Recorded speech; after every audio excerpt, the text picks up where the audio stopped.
Nice. Il nous aura fait rêver jusqu'au bout, mais cette fois, c'est bel et bien la fin. Gilles Simon s'incline face à Félix Auger-Aliassime au Masters 1000 de Paris. Et oui, le Niçois n'a pas fait le poids face au jeune Canadien lors du dernier match de sa carrière.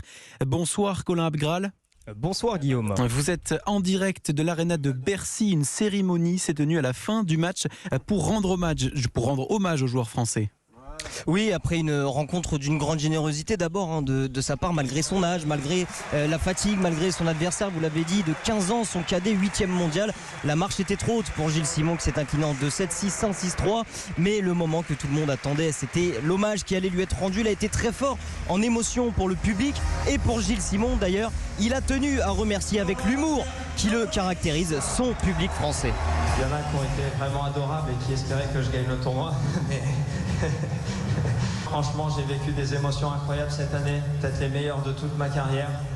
Et tout ça, c'est aussi grâce à vous. J'ai essayé de jouer ma partition sur le terrain, mais sans vous, ça n'aurait pas pris autant. Donc, un énorme merci.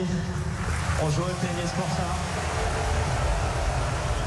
Voilà, Gilles Simon qui a eu le droit à un mot de ses copains de l'équipe de France, Jo-Wilfried Tsonga, Gaël Monfils, entre autres. Ses proches et ses premiers entraîneurs étaient là. On se souviendra pour sûr de cette dernière danse du Niçois. Gilles Simon, c'est plus de 800 matchs, 14 titres, 504 victoires, dont certaines contre les plus grands. Raphaël Nadal, Roger Federer, Novak Djokovic.